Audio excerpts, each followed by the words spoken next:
Welcome to Beyond Church Walls. I am your host, Brad Crow. Around here, we discuss various topics from a biblical perspective and the perspective of Christ followers.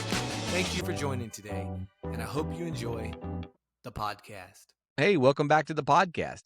As you can probably tell, a new episode did not come out on Friday. We were traveling back from church camp, and I actually had one pre-recorded, ready to go, but after getting home, kind of midway through the week, I just felt like I needed to hit pause and talk about camp while it was still fresh.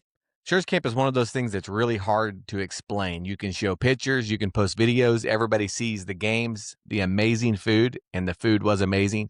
We stay up way too late, but that's really not what camp is about.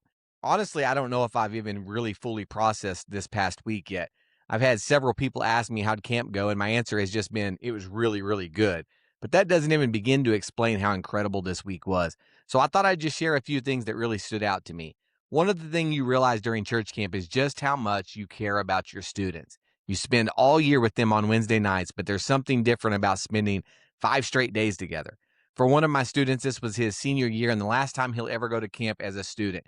And though we're really hoping that he'll go next year as a counselor, it's just different. Then there were students I've only known for a short time, and it was great getting to spend a few days with them and really get to know them better. I've joked before that I never wanted to be a youth pastor. And what I really mean is that it was never something I aspired to do. If you had asked me years ago what I saw myself doing in ministry, I probably would have said evangelizing or maybe even being a pastor at a church. But youth pastor never really crossed my mind. But God has a funny way of leading us into places we might have never chosen for ourselves. When I first became the youth pastor, they were just the youth group. They were the youth. They were the youth in the church that I had spent a little bit of time around. Somewhere along the way, though, they quit becoming just the youth group and they became my students. And I really didn't fully even grasp that had happened until this week. There's a couple of things I want to talk about today, and I want to start by saying church camp is all about the students. I know that might seem obvious, but it really is. Personally, I had a blast. I loved getting to go, spending time with the students, standing down at the front during worship every night. Just absolutely amazing. Looking around the room and watching what God was doing in the lives of students, I came home encouraged and probably needed camp just as much as they did. But it wasn't my week. It was theirs. As leaders, we were really just there to help make it happen. We're there to drive the vans, make sure nobody gets lost, make sure everybody eats and showers. And trust me, showering is a big one, especially after being outside all day in June. Break up the occasional disagreement, stay up too late, and most importantly, point students towards Jesus along the way. And then you just kind of get out of the way and let God do what only He can do. And that's what I loved about this week. Watching students worship, watching them pray for each other, watching conversations happen after service that probably never would have happened if they were back home with 100 other distractions pulling at them. That is really what camp is all about. Over the course of my life, I've forgotten a lot of things. I've forgotten things from my childhood. I've even forgotten sermons that I've preached. Sometimes I'll go through old sermon notes and I'll see sermons that I've preached and I think, man, I forgot all about preaching that sermon. But there are moments with God that I can still picture like they happened yesterday. I remember where I was standing. I remember who was preaching. I remember what God was dealing with me about. I remember walking away knowing something had changed. Those moments become landmarks in our faith. I think that's one of the reasons church camp matters so much, because for so many students, they leave with landmarks. One night, our speaker spoke about Moses and how he had no idea when he woke up that morning that he was about to have a moment he'd remember for the rest of his life.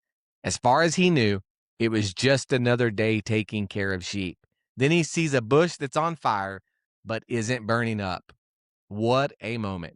He walks over to see what's going on, and before the day is over, God has called him by name, given him a purpose, and completely changed the direction of his life.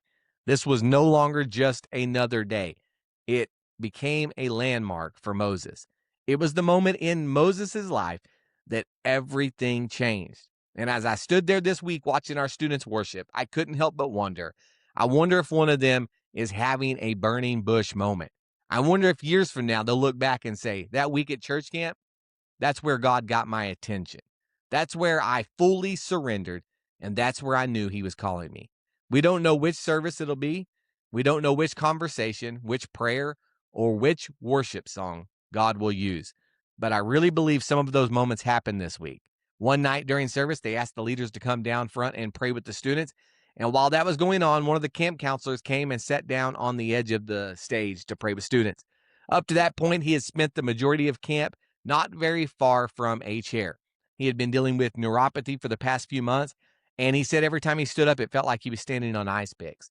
The pain was so bad that he couldn't stand on his feet very long, and it was pretty evident for the first few days of camp that that was his life. He was, like I said, not getting far from a chair. And so as the service went on, a group of students gathered around him and started praying for healing.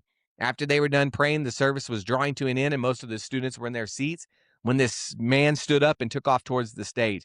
They handed him the microphone, and he told everyone what had happened. He said the pain was gone. The numbness, gone. The sharp, sticking feeling, gone. You could see the excitement as the tears just began to just pour down his face. And he thanked those students for gathering around and praying. The next couple of days for that man, completely different. The guy who had spent the first few days looking for a chair was suddenly standing. He was suddenly walking around a bit more and even joined some students for a game of dodgeball. You couldn't get him to stop talking about the miracle that he had experienced that night. I just stood there thinking, these students are seeing something, they're witnessing something in this moment that they will talk about for the rest of their lives. They'll tell people, I was at camp when God healed a counselor. You cannot manufacture moments like that. Only God can. Another night, the speaker challenged everyone to pray for people in their lives who didn't know Jesus. He asked them to pick out specific people in their lives that God would give them an opportunity to share with them their faith. On the way home from camp, one of our students said, "You're not going to believe this, but one of the people I prayed for that night, when he said, pray for somebody that you can witness to, that God will open a door. He said, this guy just texted me." For that student, this wasn't a coincidence. You see, he's like, this guy never texts me. You don't understand. Me and this guy, we don't text. It wasn't a coincidence. It was God showing him that he heard his prayer and that he was working. Those are the kind of moments that stick with you and I. That's really what I've been thinking about since we got home. The games, they were fun. The food, again, great. We laughed a lot. We were exhausted by the end of the week. But years from now, that's probably not what these students will remember most. They'll remember the moments when God became real to them. Those are the moments that became landmarks in their faith. They're the moments they will look back on when life gets hard and remember, I know God was there. I know God was working. I know what he did because I saw it with my own eyes. And that's why church camp matters. It's not just a week away from home. It's a week with these students that they can look back on for the rest of their lives and say, that's where everything changed. I want to end today by just saying thank you. Church camp does not happen without a lot of people behind the scenes. Another local church was kind enough to let us borrow their van so we could get everybody there.